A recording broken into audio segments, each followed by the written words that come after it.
Everyone, welcome back to the channel. So central bank of India की तरफ से एक नोटिफिकेशन आया है for the post of credit officer in junior management grade scale 1। ठीक है, यहाँ पे आप टेस्ट दोगे, डायरेक्ट टेस्ट के थ्रू आप इस पोस्ट के लिए एलिजिबल नहीं होते हो। यहाँ पे जो बैंक है वो आपको पोस्ट ग्रेजुएट डिप्लोमा कराता है बैंकिंग एंड फाइनेंस में। After giving the test and interview फिर आप एलिजिबल हुए इसके लिए, और उसमें जब आप इस कोर्स के अंदर 1 साल निकाल लेते हो, इस कोर्स को पास आउट कर लेते हो, एंड देन आप इस पोस्ट के लिए एलिजिबल हो जाते हो। इस पोस्ट पे आपको जो बैंक है वो रिक्रूट करेगा। सो आई होप आपको ये क्लियरिटी मिल गई कि आप इस पोस्ट पे कैसे रिक्रूट होंगे। ठीक है, सो फर्स्ट आप फॉर्म फिल करोगे, आप टेस्ट दोगे, तो तब आप यहाँ पे बैंक जो आपको एक कोर्स प्रोवाइड करवाता है, मतलब with the help of the institute जिसके साथ बैंक का टाई अप होता है, ठीक है, जो यूनिवर्सिटी या इंस्टीट्यूट होते हैं वो आपको ये कोर्स प्रोवाइड करवाएंगे। ठीक है, जिसमें आपकी जो बैंक है वो भी हेल्प करता है, और उसमें जब आप ये जो कोर्स है आपका ये कंप्लीट हो जाएगा तो आप इस पोस्ट के लिए रिक्रूट किए जाओगे। ठीक है, चलिए, तो इसमें हम सारी ही इंपॉर्टेंट चीजें समझेंगे, इंपॉर्टेंट डेट्स देखेंगे, एग्जामिनेशन फीस समझेंगे, एग्जाम पैटर्न समझेंगे। ठीक है, जिसकी हेल्प से आप लोग एक डिसीजन पे आ पाओ कि आपको ये टेस्ट देना चाहिए, आपको इस रिक्रूटमेंट में जाना चाहिए या नहीं जाना चाहिए। बिकॉज हर एक पर्सन का डिफरेंट डिफरेंट नजरिया होता है। कई पर्सन ऐसे होंगे जो इस अनएम्प्लॉयमेंट साइकिल से बाहर निकलना चाहते हैं, तो उनके लिए एक अच्छी अपॉर्चुनिटी है।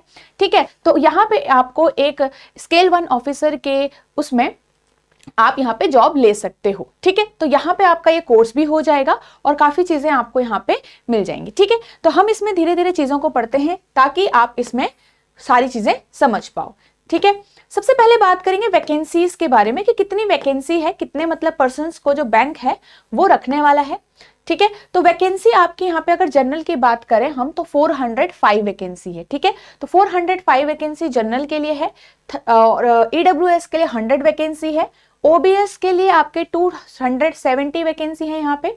ठीक है, एंड एसटी के लिए आपकी 75 है, एंड एससी के लिए 150 वैकेंसी है। ठीक है, और टोटल वैकेंसी कितनी है यहाँ पे? टोटल वैकेंसी आपकी 1000 है। ठीक है, तो टोटल वैकेंसी 1000 है for the credit officer. Okay, अब यहाँ पे आपके पास अगर हम फीस की इंपॉर्टेंट डेट की बात करें, फॉर्म फिलिंग डेट की। ठीक है, तो फॉर्म फिलिंग आपका 30 जनवरी से स्टार्ट हो गया है। ठीक है, 30 जनवरी, एंड आपकी लास्ट डेट क्या है? 20 फरवरी को लास्ट डेट है। ठीक है, फिर आपका ये जो अगर आपका जो पेमेंट है ऑनलाइन रजिस्ट्रेशन का, तो याद रखना आपका जो रजिस्ट्रेशन होगा, एप्लीकेशन होगा, वो ऑनलाइन ही होगा। या आप last date and first date याद रख लीजिए ताकि आप 20 फरवरी से पहले पहले फॉर्म फिल कर लो अगर आप इंटरेस्टेड हैं तो। ठीक है, सो यहाँ पे आपका जो कॉल लेटर्स वगैरह होगा वो आपको बाद में इन्फॉर्म किया जाएगा, एंड आपका जो एग्जामिनेशन डेट होगी वो भी आपको बाद में इन्फॉर्म किया जाएगा। जो भी आप लोग ये फॉर्म फिल करोगे उन्हें इसमें बाद में इन्फॉर्म किया जाएगा। ठीक है, तो ये चीज हमने यहाँ पे समझ ली। ठीक है, as you can see here, यहाँ पे जो सेंट्रल बैंक ऑफ जो इंडिया है, the bank has tie up with the institute university to provide post graduate diploma in banking and finance. ठीक है, तो ये आपको प्रोवाइड करने के लिए इसमें पहले आप ये कोर्स करोगे, the selected candidate for the post of, फिर इस पोस्ट पे आप लोग रिक्रूट हो जाओगे। ठीक है, सो आई होप ये आपको क्लियर है। ठीक है, तो हमने वैकेंसीज के बारे में भी समझ लिया और इंपॉर्टेंट डेट भी हमने जान ली।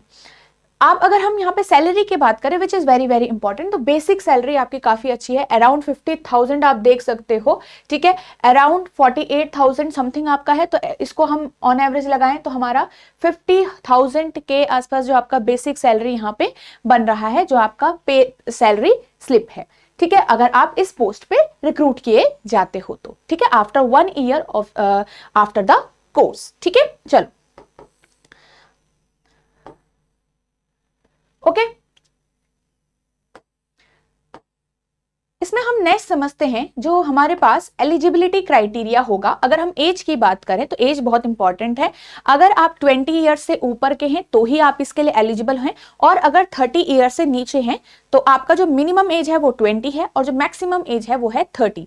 ठीक है, तो आप इस एज के बीच में हैं तो ही आप इस पोस्ट के लिए और इस कोर्स के लिए एलिजिबल होंगे बैंक की तरफ से। ठीक है, आपको क्या करना है इसमें, कैसे एलिजिबल हो आप? एजुकेशन वाइज अगर हम बात करें तो आपको सिर्फ ग्रेजुएट होना है किसी भी एक यूनिवर्सिटी से, ठीक है। आपका यहाँ पे लिखा भी हुआ है with in any discipline with 60% marks और इक्विवेलेंट, ठीक है। अगर जनरल कैटेगरी की बात करें तो 60% मार्क्स आपके होने चाहिए, उससे ऊपर होने चाहिए, ठीक है। 55% for SC ST OBC and PWD, इनके लिए 55% है। तो आप एक ग्रेजुएट होने चाहिए विद 60% और मोर देन 60% मार्क्स, ठीक है, for general category. So I hope आपको ये क्लैरिटी मिल गई। तो ये चीज आपको ध्यान रखना है, अगर आपकी एज यहाँ पे लाई करती है बिटवीन 20 to 30 तो आप एलिजिबल हैं, और अगर आपके 60% से ऊपर हैं ग्रेजुएशन में तो आप इसके लिए एलिजिबल हैं, ठीक है। तो ये आपको ध्यान में रखना है। सो आपको ये सारे ही जो आपके डॉक्यूमेंट्स होंगे वो आपको प्रोवाइड करने हैं at the time of interview, ठीक है। अब अगर हम यहाँ पे बात करें जो आपका एज है उसमें रिलैक्सेशन मिलेगा आपको, ठीक है। जो कुछ कैटेगरी से बिलोंग करेंगे आप सभी को रिलैक्सेशन भी मिलेगा। SC एंड ST वाले जो पर्सन्स हैं उनको 5 इयर्स का रिलैक्सेशन मिलने वाला है, और OBC वालों को नॉन क्रीमी लेयर आपको 3 इयर्स का जो रिलैक्सेशन है वो मिलेगा।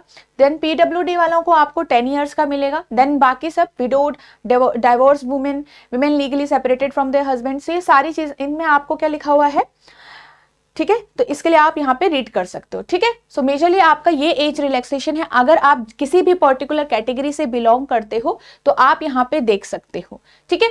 चलिए, सो नेक्स्ट अगर हम इसमें देखें, सो एग्जाम का पैटर्न समझते हैं कि आपका जो एग्जाम पैटर्न है, हमारा जो सिलेक्शन होगा वो कैसे होगा, ठीक है।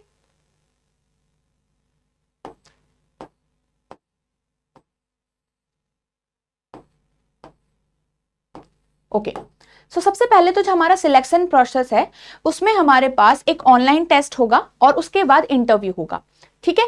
ऑनलाइन टेस्ट और इंटरव्यू, तो जो हमारा सिलेक्शन होगा लास्ट में, जो मार्क्स हमारे ऑनलाइन टेस्ट में आएंगे और साथ ही जो हमारे इंटरव्यू में आएंगे वो हमारे वहां पे लास्ट में दोनों का ऐड किया जाएगा और उसका सम अप करके फाइनल लिस्ट तैयार होगी। तो याद रखिएगा, ऑनलाइन टेस्ट से भी और साथ में आपका इंटरव्यू के दोनों के मार्क्स यहाँ पे ऐड होंगे, ठीक है। तो इसका मतलब दो है, सो एक ऑनलाइन टेस्ट और देन डायरेक्ट इंटरव्यू, फिर आप कोर्स के लिए एलिजिबल होंगे। तो यहाँ पे जो हमारा ऑनलाइन टेस्ट है उसमें क्या क्या चीजें आएगी, तो हमारे टेस्ट यहाँ पे लिखे हैं, टोटल 5 टेस्ट होंगे आपके।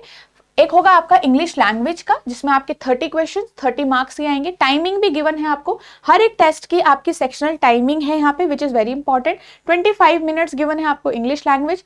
क्वांटिटेटिव एप्टीट्यूड 30 क्वेश्चंस 30 मार्क्स, और आपका यहाँ पे 25 मिनट्स है। रीजनिंग एबिलिटी 30 क्वेश्चन 30 मार्क्स, आपके भी यहाँ पे 25 मिनट्स अवेलेबल है, ठीक है। जनरल अवेयरनेस भी आएगा इसमें आपका रिलेटेड टू बैंकिंग इंडस्ट्री, जो कि आपका होगा, ठीक है। तो आपको फोकस ज्यादा किसमें करना है, बैंकिंग इंडस्ट्री की न्यूज पे फोकस करना है, जनरल अवेयरनेस। तो आपका यह क्या है, 30 क्वेश्चन 30 मार्क्स का, इसमें आपको 15 मिनट्स मिलेंगे। तो इंग्लिश लैंग्वेज के टेस्ट के अलावा बाकी के जो 3 टेस्ट हैं, आपका इंग्लिश एंड हिंदी में दोनों में आपको, दोनों ही लैंग्वेज में आपको अवेलेबल होंगे, ठीक है।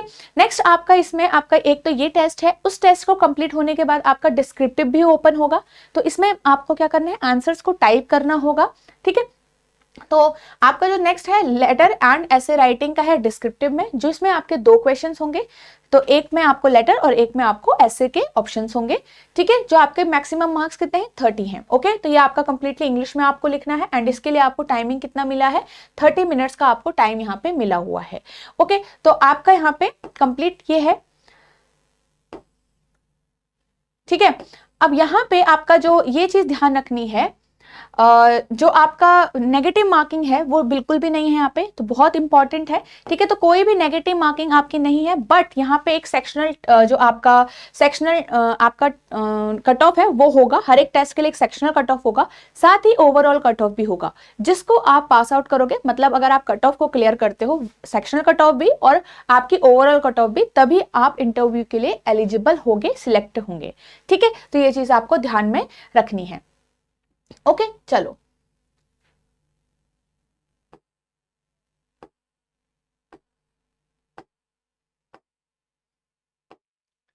ओके। सो अगर हम इंटरव्यू की बात करें, जो भी आपके सिलेक्टेड कैंडिडेट्स हैं, कौन से वाले, जिनका आपका ओवरऑल कट ऑफ क्लियर हुआ है और आपका selection sectional cut off clear हुआ है, तो आप इंटरव्यू के लिए सिलेक्ट हुए, एंड देन आपका जो इंटरव्यू है उसमें आपके जो इंटरव्यू के मार्क्स हैं वो 50 होंगे।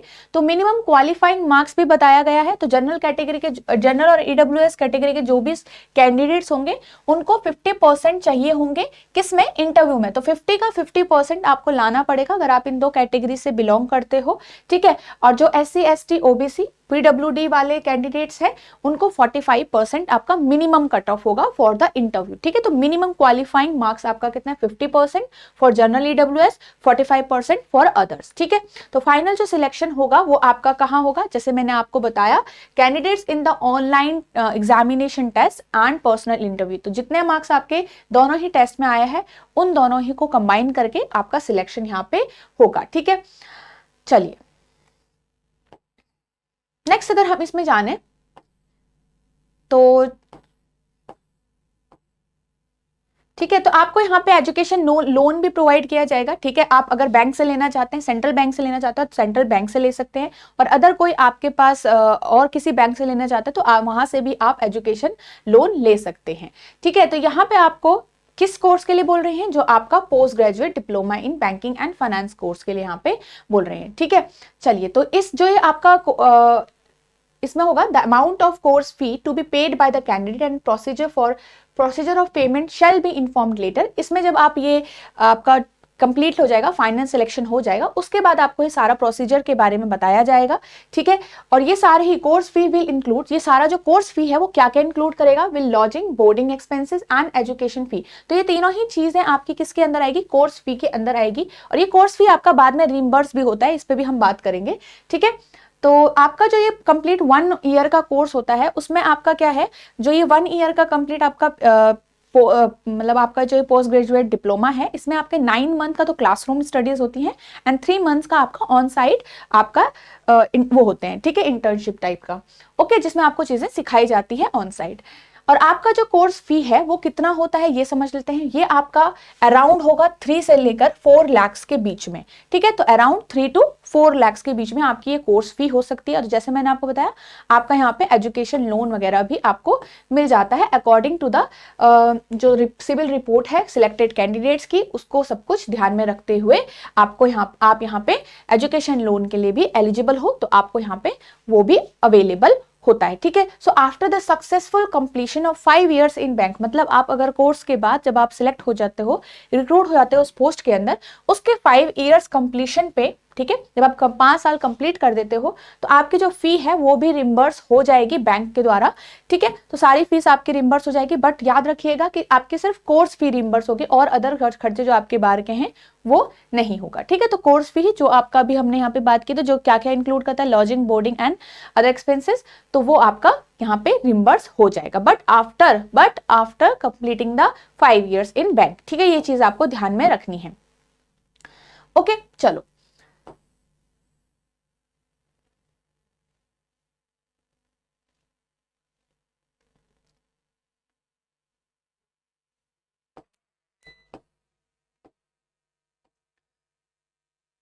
चलो, अब यहाँ पे जब आप ये चीजें करते हो, जब आप ये कोर्स कर रहे होंगे, उसमें भी एक चीज इंपॉर्टेंट है, जब आप ये कोर्स कर रहे होंगे तो ड्यूरिंग द क्लासरूम ट्रेनिंग जो आपकी 9th मंथ वाली है उसमें आपको 2500 का एक स्टिपेंड मिलेगा पर मंथ। कितना, 2500 का स्टिपेंड मिलेगा per month. And on job आपकी जब ट्रेनिंग होगी, वो जो 3 मंथ वाली ट्रेनिंग होगी, उसमें आपको 10,000 का स्टिपेंड मिलेगा पर मंथ, ठीक है, 10,000 एंड 2500, ठीक है।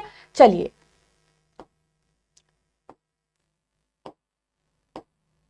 इसमें जो आपकी फीस है, फीस की पे भी बात करते हैं, ठीक है।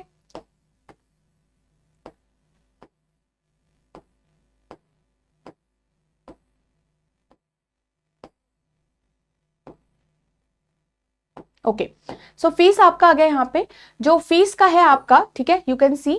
तो जो 150 फीस है वो विमेन एंड अदर जो कैटेगरीज हैं आपकी, SC ST and PWD candidate, अगर आप इन SC हैं, ST हैं, PWD कैंडिडेट्स हैं और अगर विमेन है तो आपका जो फी चार्ज होगा वो 150 होगा, ठीक है। और आपका जो बाकी हैं मेल ऑल जनरल कैंडिडेट्स वाले, EWS कैंडिडेट्स, OBC कैंडिडेट्स, ठीक है, और मेल, तो आपका कितना फी है, 750 है, ठीक है। आपको डेट्स याद है, जो 20 फरवरी है वो आपकी लास्ट डेट है इस फॉर्म को फिल करने के लिए, ओके। तो ये चीजें आपको ध्यान में रखनी है, ठीक है। अब यहाँ पे अगर आपका जो है ये ध्यान रखना है कि जो फॉर्म फिलिंग है वो भी आपका यहाँ पे ऑनलाइन ही है, तो ये सारी चीजें आपको यहाँ पे ध्यान रखनी है, ठीक है।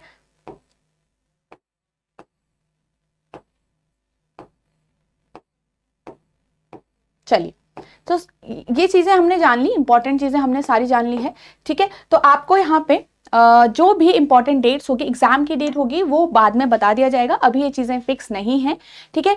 और आपका जो फॉर्म फिलिंग की लास्ट डेट है वो 20 फरवरी है, यह आपको याद रखना है। एग्जाम पैटर्न में क्या है, एक ऑनलाइन टेस्ट है और आपका साथ में इंटरव्यू है, ठीक है। तो ऑनलाइन टेस्ट दोगे और उसमें हर एक सेक्शन को आपको क्लियर करना है और आपको ओवरऑल सेक्शन भी क्लियर करना है, और तब आप सिलेक्ट होते हो इंटरव्यू के लिए। फिर इंटरव्यू और उस टेस्ट के अंदर जो आपके मार्क्स आएंगे उनको कंबाइन करके आपका फाइनल सिलेक्शन होगा। इंटरव्यू में आपका कितने मार्क्स है, 50 मार्क्स का है। 50% मार्क्स, 50% जो मिनिमम क्वालिफाइंग मार्क्स हैं वो हैं जनरल कैंडिडेट के लिए और ईडब्ल्यूएस कैंडिडेट के लिए, और बाकी कैटेगरी कैंडिडेट्स के लिए कितने हैं, 45% है।